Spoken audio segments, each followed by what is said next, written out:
Olá, pessoal! Hoje nos encontramos aqui para mais um Pediatrando, o programa do Núcleo de Pediatria do Sindicato Médico do Rio Grande do Sul. Eu sou a doutora Valérie Kreutz, sou pediatra e sou médica de família, sempre trazendo coisas pertinentes ao universo da criança e do adolescente. Hoje nós estamos por um assunto muito sério. Um assunto que aflige todos nós. Em alguns outros pediatrandos a gente mencionou, mas hoje é especificamente sobre isso, tá? É sobre a questão do abuso sexual na infância e adolescência e sobre pedofilia, né? E para isso nós trouxemos uma especialista, alguém que já trabalha bastante tempo com isso, que é a doutora Maria de Fátima Fernandes Guerra, pediatra, coordenadora do CRAI do Hospital Materno Infantil Presidente Vargas, que é referência no atendimento especializado a vítimas de violência sexual desde 2001. Seja muito bem-vinda. Muito obrigada pelo convite, pela oportunidade da gente poder falar sobre esse tema tão relevante e tão sensível. Exatamente. Então, vamos começar assim, de uma forma mais abrangente, né? Como é que essas coisas acontecem? Elas acontecem no nosso meio? É frequente, não é? Como é que é isso? A violência sexual, ela existe desde que o mundo é mundo. Então, se a gente for olhar para a história, a gente vai ver que ao longo de toda a história da humanidade existem vários relatos de situações de violência. E ela, infelizmente, segue existindo até os dias de hoje. O que a gente observa? Que falar sobre violência é muito difícil. Porque para que esse tema chegue até as pessoas, muitas vezes essas mesmas pessoas que recebem e que falam sobre o assunto, que têm a escuta e que conversam sobre isso, precisam romper tabus que muitas vezes estão dentro de si. Então, é romper a vergonha, é romper o preconceito, é romper o medo justamente de falar sobre sexo, sobre sexualidade, né? E isso é muito difícil. Ainda mais quando envolve criança, principalmente quando envolve crianças. Então, nós, a minha geração, a gente vem de uma educação que a família não falava sobre isso. A gente foi descobrir essas coisas depois, adolescente, adulto, né? E justamente hoje, uma das coisas mais importantes que a gente precisa mudar é essa cultura do não falar sobre a violência. Então, a violência existe, ela existe em qualquer classe social. Outro preconceito que existe é que as pessoas atrelam a violência a uma classe social economicamente mais desfavorecida. Existe sim, em grande quantidade sim, porque nessa classe social existem muitas vulnerabilidades que estão agregadas e que acabam, contribuindo para que essa violência aconteça, mas ela não respeita classe social, não respeita a religião, não respeita a cultura, ela está presente em todas as sociedades e está muito relacionada na maneira como essa sociedade ela resolve os seus conflitos. E, então, a gente sabe que existe muito na questão da violência sexual a questão do gênero, a questão da relação de poder de homens sobre mulheres, então as mulheres sendo as principais vítimas. E aí, claro, se essa mulher for uma criança e ou uma adolescente, ela vai estar mais vulnerável ainda a esse tipo de evento. Falando em termos de número, na infância especificamente, existe uma predominância de sexo masculino ou sexo feminino como vítimas? Se a gente for procurar tanto na literatura como aquilo que a gente atende na prática, no CRAI, que é o Centro de Referência ao Atendimento Infanto-Juvenil, de vítimas de violência sexual, a maioria dos casos ocorrem em meninas, numa faixa etária entre 9 e 14 anos, mas a gente tem visto em crianças cada vez mais cedo, assim, sinais de que possa haver uma violência. Violências intrafamiliares, cujo agressor é alguém que tem uma relação afetiva, de confiança, alguém que é conhecido dessa vítima. Pois é, por que isso acontece? Por que essas pessoas conhecidas são responsáveis pela maioria dos abusos até? Justamente porque existe essa relação, Muitas vezes a relação do convívio familiar, a relação de poder, porque existe uma diferença entre aquele indivíduo que é pedófilo e aquele indivíduo que é um abusador. Qual é a diferença? O pedófilo é aquela pessoa que realmente tem um transtorno, A pedofilia está dentro dos transtornos parafílicos. E essa pedofilia, a gente tem um indivíduo que, de fato, ele tem só o seu prazer, o seu interesse sexual por crianças e pré-adolescentes ali, até 13 anos de idade. Geralmente, o pedófilo, para ter o diagnóstico, ele tem que ter esse interesse contínuo e persistente por pelo menos 6 meses. Ele tem que ter uma diferença de idade de pelo menos 5 anos entre a idade dele e a idade da vítima. E ele realmente, ele só se satisfaz e acaba sentindo culpa por isso, com esse interesse sexual pela criança. Diferente de um abusador, que é o que a gente vê em grande quantidade, que são pessoas que costumam ter uma vida de relação normal, então eles são casados, sejam com homens ou com mulheres, mas que aproveitam daquela situação, às vezes que surge de uma vulnerabilidade, de uma relação de confiança, para exercer essa relação de poder e, a partir disso, aproveitar, digamos assim, aquele momento para ter o seu prazer sexual. Então, ele tem prazer sexual com um adulto, seja homem, mulher, tem um relacionamento adulto, mas se aproveita daquela situação que surge para ter esse prazer momentâneo com aquela criança ou aquele adolescente. Geralmente são pessoas que são sedutoras, que conhecem a família, às vezes está dentro de casa, é um pai, é uma mãe, né? Também as mulheres também são agressoras. A maioria dos casos são homens, mas sim, as mulheres também provocam esse tipo de violência. Via de regra, são aquelas situações que se criam pelas questões mesmo de relação de poder, questões culturais. A gente sabe que a violência ela também é muito comum de ser transgeracional. Então, é aquela pessoa, aquele homem que também sofreu violência na sua infância. Essa violência não foi tratada, não foi reconhecida, né? Não teve ninguém, muitas vezes, que ajudou, que encaminhou para algum atendimento. E aí, essa pessoa acaba reproduzindo isso na sua vida adulta. É um perpetuador. E existem famílias que tem essa cultura. Então, é o avô que já que abusou sexualmente das filhas, que agora está abusando sexualmente das netas e que entende que isso é normal dentro daquela família. O abusador, então, dentro disso, talvez seja até mais difícil de identificar, né? Sim. Porque ele pode se manter anos sem ninguém perceber, porque normalmente tu, né, nem pensaria. Então, tem que ter vários alertas, né? Geralmente são aquelas pessoas que são quando pai, né? A maioria das vezes pai, padrasto, mas muitas vezes são amigos conhecidos da família. É aquela pessoa que começa a ser uma pessoa de confiança, que é o amigo que brinca, que seduz, que dá presentes, que dá brinquedo. Não que pessoas normais não possam fazer isso, né? Pessoas não violentas. Mas, via de regra, ele tem esse comportamento sedutor, que é para conseguir a confiança dessa vítima e da família. E, dessa forma, ele ter oportunidades. Por exemplo, que essa família confia os cuidados da criança a ele. Né? Então, é dessa forma que começa. E aí, via de regra, as violências começam com brincadeiras que vão se tornando carícias e para que possam se perpetuar, elas vão nesse grau assim de manipulação do corpo, não a relação sexual propriamente dita num primeiro momento, porque uma pessoa, um agressor, ele sabe que se ele fizer isso com uma criança pequena, ele vai machucá-la, ele vai fazer isso uma vez só.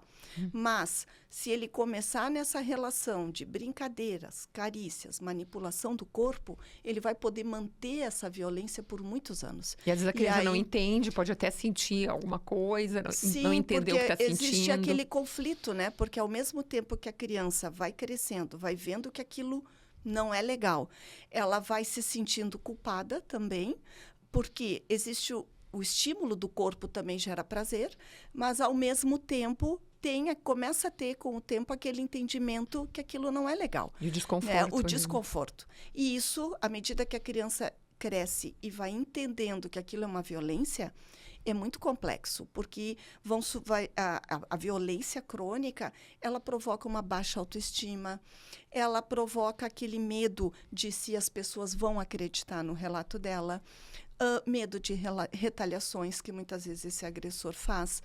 Se tu contar, tu vai destruir a nossa família.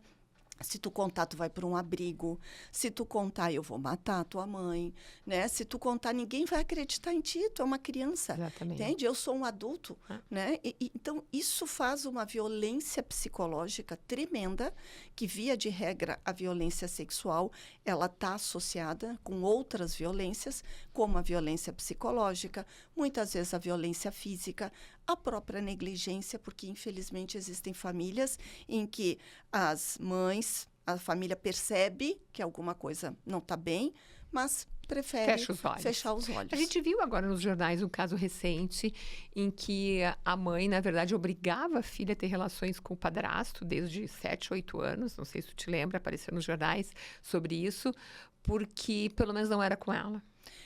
Por anos isso aconteceu assim. E aí a importância de todos estarem atentos, porque de repente um professor percebe, um vizinho percebe, né? Aí também entra a importância de nós médicos, né? Do pediatra. Porque a maioria dessas violências, existe a violência por um desconhecido, aquela violência aguda, tá passeando, sofreu um sequestro, foi numa festa, né, batizaram a bebida, acabou passando por um estupro, existe. Mas na maioria das vezes é essa violência que é silenciosa e que está dentro de casa. A importância de nós médicos, e principalmente o pediatra, né, estar presente em todos os espaços para que ele possa acompanhar essa criança do início da sua vida, durante todo o seu desenvolvimento, ele vai conseguir perceber aquilo que é o mais comum, que são as mudanças de comportamento. Então, aquele paciente que entrava no consultório sorrindo, brincando, e que daqui a pouco entra quieto, que a família também relata, olha, está se isolando, não quer mais sair para brincar, começou a regredir na escola, tirar notas ruins, ou ficou agressivo, ou está com distúrbios do sono. Claro que, quando a gente atende uma criança cujo relato é uma mudança de comportamento, a gente tem que fazer uma boa anamnese para descartar situações da vida que podem provocar isso. Às vezes nasce um irmão, morre alguém da família, uma mudança. O pediatra pais está habilitado para isso, né? Para reconhecer essas com certeza. E a né? importância dele estar presente é justamente criar esse vínculo com a família, porque às vezes um litígio entre os pais, tudo isso vai provocar ansiedade, vai dar desconforto, vai mudar o comportamento dessa criança no momento que ele estiver vivenciando um ambiente que está hostil ou que tem alguma mudança que deixa ele inseguro. Claro. Mas descartadas todas essas possibilidades, a gente tem que lembrar que essa criança, sim, pode estar passando por uma situação de violência. E aí a gente poder se colocar enquanto profissional para conversar, né? Se colocar à disposição dessa criança para conversar. E aqui vem uma outra coisa importante, que diante de uma suspeita, né, a gente não deve fazer questionamentos diretos. Alguém mexeu em ti? Tu está sofrendo uma violência sexual? Não. A gente tem que se colocar à disposição dessa criança, desse adolescente. E, de novo, retomando a importância do vínculo. Porque se a gente tem um vínculo com o paciente, a gente consegue fazer com que esse paciente confie na gente para ou fazer um relato espontâneo, porque muitas vezes ele não encontra esse espaço dentro da família. E aí, se ele tem um vínculo bom com o médico, ele vai saber que, bom, eu vou numa consulta e eu vou poder conversar com essa pessoa que eu gosto, que me cuida. Então, ele entender que é um canal, sim, de escuta e poder falar. E quando não tem essa revelação espontânea, a gente se colocar à disposição justamente para que essa criança, e principalmente se for adolescente, entenda que sim, bom, talvez hoje eu não consiga falar nada, mas eu sei que daqui a pouco eu vou me encorajar a porta está aberta. Isso aí. Né? Então, a gente tem que ter realmente a importância dos vínculos. Mas a má notícia, pessoal, e doutora Maria de Fátima, é que os pediatras estão sendo extintos da atenção básica. Infelizmente, a gente tem eles na saúde privada, mas saúde privada, hoje, saúde suplementar, são 25% dos brasileiros, 75% dos brasileiros dependem do SUS, e nós não temos pediatra no dia a dia. O atendimento é feito por clínicos, raramente médicos de família, a grande maioria são clínicos gerais, às vezes com uma alta rotatividade por empresas terceirizadas e quarteirizadas, e talvez isso também seja um problema desse boom aí que a gente está tendo, porque essas crianças e essas famílias não têm uma orientação adequada desde o começo, desde a sua gênese, por falta desse profissional que, na verdade, se torna muito barato, porque ele é altamente qualificado e ele pode agir em várias fases. Então, gostei muito da sua colocação, a importância do médico pediatra, né? A importância do médico ter o vínculo com o seu paciente. Porque é dessa forma que muitas vezes a gente vai conseguir observar essas mudanças de comportamento, né? Poder estar atento com a família se vincular, criar essa relação de confiança que ela é fundamental, considerando que a maioria das violências, elas estão dentro de casa, mas são silenciosas. E aí, se a gente não está atento, né? Muitas vezes passa, né? E nos conta aqui, o que caracteriza o abuso sexual, mesmo quando não há um contato físico direto? Tu já mencionaste algumas coisas. A violência sexual, ela não é somente a relação sexual em si, seja o sexo pênis-vagina, seja o sexo anal, seja o sexo oral. Ela existe de diferentes formas. Hoje, a própria lei, né, que tipifica o que é estupro de vulnerável, que é quando a violência sexual ocorre abaixo dos 14 anos de idade, e isso é importante para proteger as crianças e os adolescentes, ela também diz que todos os outros atos libidinosos, né, eles também são formas de violência. Então, a manipulação do corpo, das mamas, né, genitais, o corpo em si, o voyeurismo, que é ficar ali espiando, né, essa criança às vezes trocar de roupa, tomar banho, o exibicionismo, que é justamente a pessoa às vezes ficar se masturbando ou ficar manipulando seu corpo ou mostrando seus genitais para uma criança, aquela criança adolescente que presencia tanto imagens ou vídeos de pornografia ou a relação sexual dos pais. Tudo isso são formas de violência. Falas inadequadas, o próprio assédio sexual. Então, se a gente, por exemplo, uma menina que está passando na rua e alguém grita, né? Ah, gostosa, vem aqui. Isso é uma violência sexual.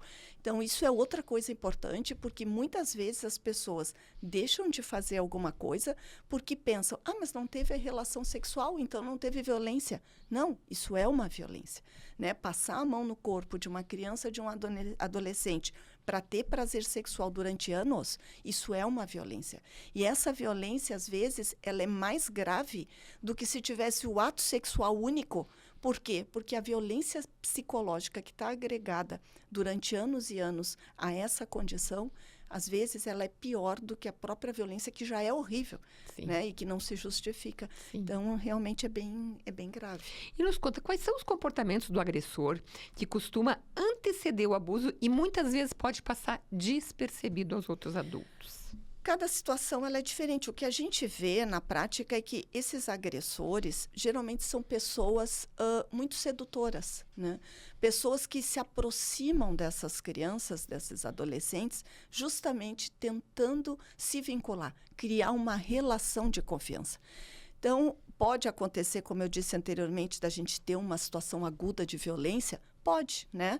Nessas situações pontuais de uma festa, né? De bebida, enfim, um sequestro, um assalto, invasão de uma casa, tudo pode. Mas essa violência crônica, que é a maior parte delas, para que esse agressor consiga realmente praticar essa violência sem que essa vítima saia gritando, ele precisa ter primeiro esse comportamento de confiança, né?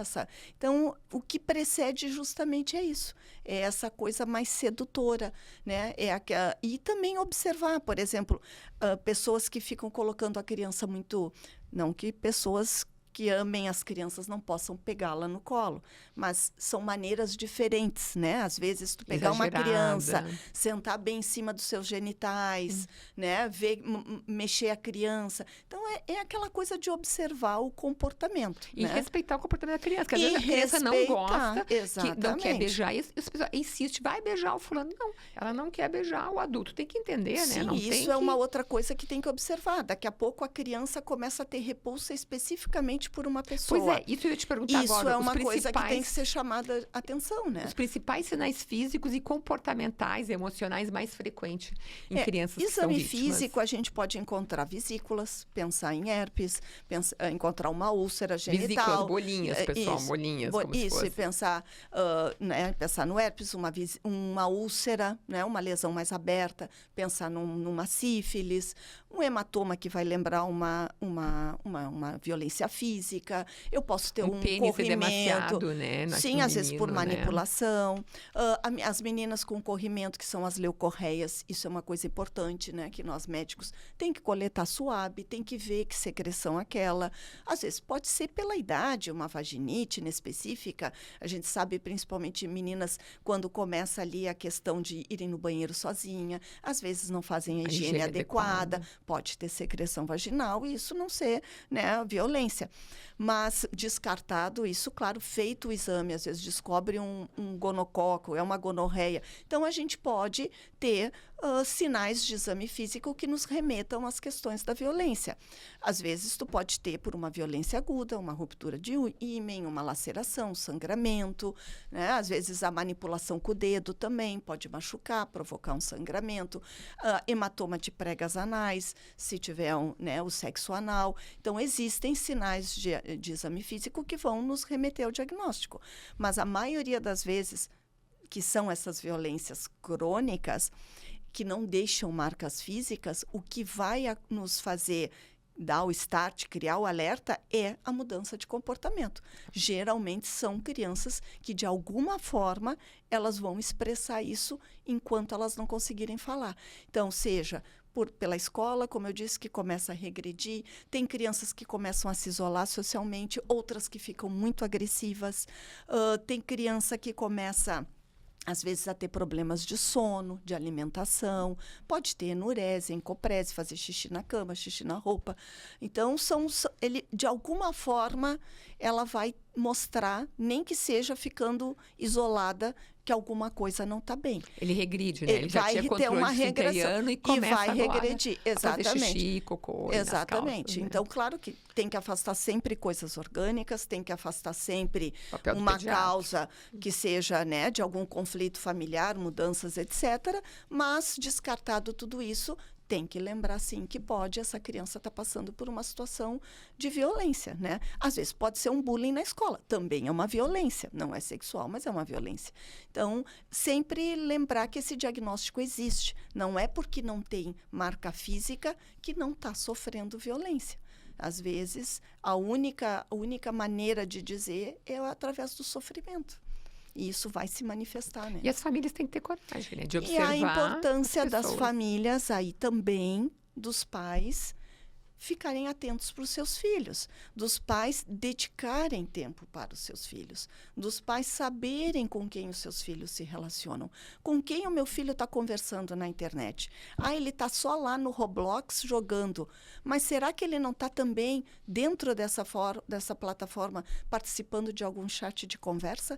Será que lá no Facebook, no Instagram, ele não está conversando com alguma pessoa?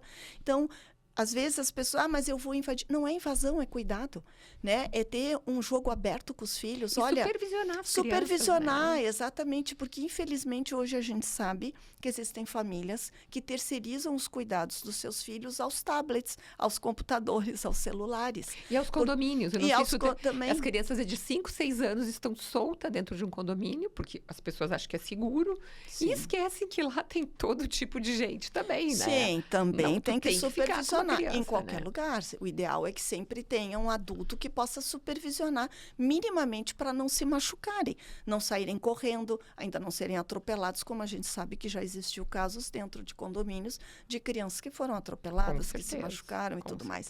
Então, a supervisão é tudo. Mas a família tem um papel importante também nesse cuidado, de saber quem são os amigos dos seus filhos e com quem eles se relacionam. Também online, né?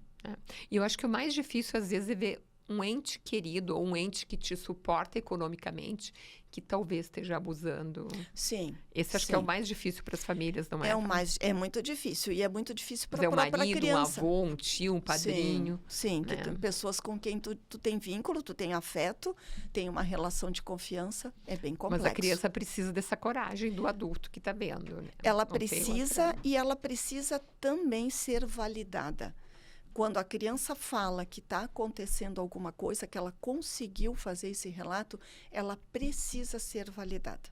Precisa ser validada pela família, pelos profissionais, porque, infelizmente, a gente acaba recebendo muitas crianças lá no nosso atendimento que passaram por outros atendimentos, mas que não teve a relação sexual, não teve nada, então não aconteceu nada, sabe? Vamos acompanhar e não pode. No momento que a criança traz esse relato, é importante que nós, profissionais da saúde, que a gente saiba que violência sexual não é só a relação sexual, que é grave e que a gente tem que notificar a vigilância, a gente tem que orientar o boletim de ocorrência policial, porque é um crime.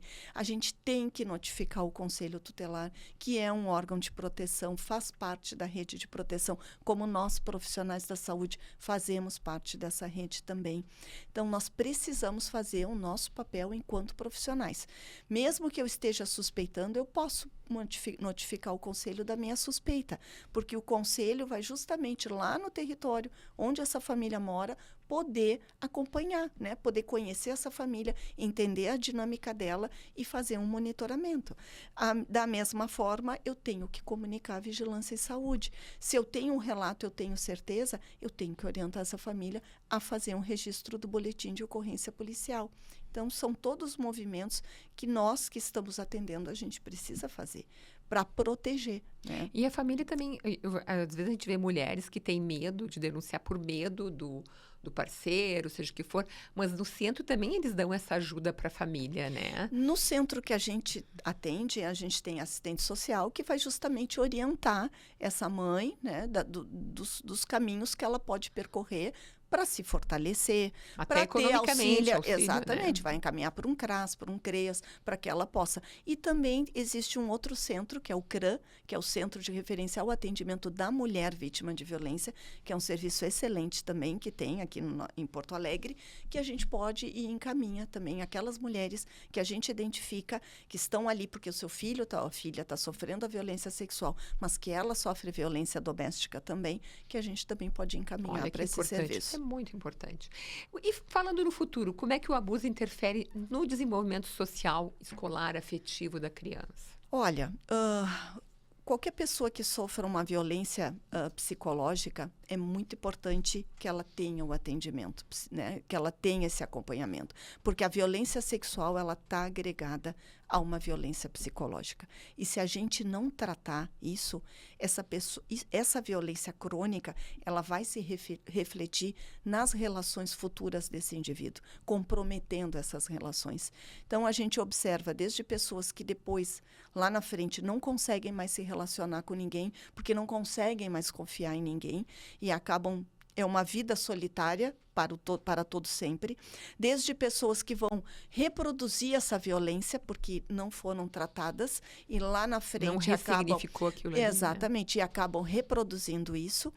E pessoas que têm diferentes transtornos que vão acabar se desenvolvendo, depressão, ansiedade, que acabam acompanhando essas pessoas ao longo de toda a sua trajetória e que é muito complicado, né? Na sua vida adulta, às vezes até para ter um trabalho, para ter para ter relações de amigos, de companheiros, companheiras, sim, enfim. Sim. Então, isso com certeza, se não é identificado, se não é tratado, vai se refletir no futuro dessa pessoa. Nós estamos no término do com programa. Um prognóstico muito ruim, né? Claro, nós estamos no término do programa, mas eu queria que tu falasse em 30 segundos aí para nós, rapidamente, o que é a lei da escuta e que impacto ela teve, se ela faz alguma diferença? Ela faz toda a diferença, porque a lei da escuta, justamente, ela fala sobre a maneira como a gente deve se comportar ao ouvir esses pacientes, tanto no relato espontâneo quanto na suspeita, né? Que nós profissionais de saúde, nosso papel não é investigar, eu não preciso saber o detalhe do detalhe, a lei mesmo diz que a gente pode e deve perguntar o estritamente necessário para proteger essa criança, esse criança e adolescente. Da mesma forma, ela fala da importância da criação de centros integrados, como o nosso aqui em Porto Alegre, que é pioneiro, da importância de que os municípios todos se organizem nos fluxos de atendimento às vítimas de violência. Então, é uma lei que fez muita diferença e faz muita diferença ainda. E em relação à medicina privada, à saúde privada, nós temos ambulatórios de plano de saúde, etc. Eles deveriam também ter um fluxo próprio? Eles têm. Existem muitos hospitais que têm, sim, o próprio Moinhos de Vento, né? Eles têm fluxo. A gente recebe pacientes porque Então, eles acabam deveriam ter, em conhecendo. princípio, Eu todos. acho que o que pode melhorar é a questão da notificação. Isso sim, a Vigilância em Saúde faz um excelente trabalho, né, dessas notificações. Ela verifica, bom, determinado hospital, poxa vida, atendeu 2 casos de violência no ano de 2024. Muito provavelmente atendeu mais, né? Então, aí se faz a questão da capacitação e esse é um trabalho constante. Mas uma coisa bacana que eu vou falar rapidamente aqui é que hoje o CRAI, ele é um serviço que é estágio obrigatório para o 3º ano da residência de pediatria do Moinhos de Vento e da Santa Casa. Então, esses residentes hoje já passam um mês conosco. Então, essa formação no atendimento à violência já faz parte do currículo desses profissionais. E cada profissional que passa ali no nosso serviço, que conhece o fluxo, que aprende esse atendimento, ele vai replicar, né, nos outros espaços. Vai ter mais espaços, coragem para tanto para atender, como também para replicar esse conhecimento nos seus espaços. Então, muito obrigada. Nós teríamos muito mais assunto, né, gente? Esse assunto é extenso. Vamos, em algum momento futuro, a gente volta. E queremos agradecer a doutora Maria de Fátima, assunto tão importante, tão sério. Muito obrigada. Imagina, eu que agradeço a oportunidade. Obrigada. Bom. Pessoal, espero que tenham gostado. Mais um episódio de Pediatrando. E para a gente continuar a existir, a gente conta com vocês. Na divulgação do conteúdo para pais, amigos, vizinhos, qualquer um envolvido no universo da criança e adolescente. Muito obrigada. Deu? Acho que foi bom.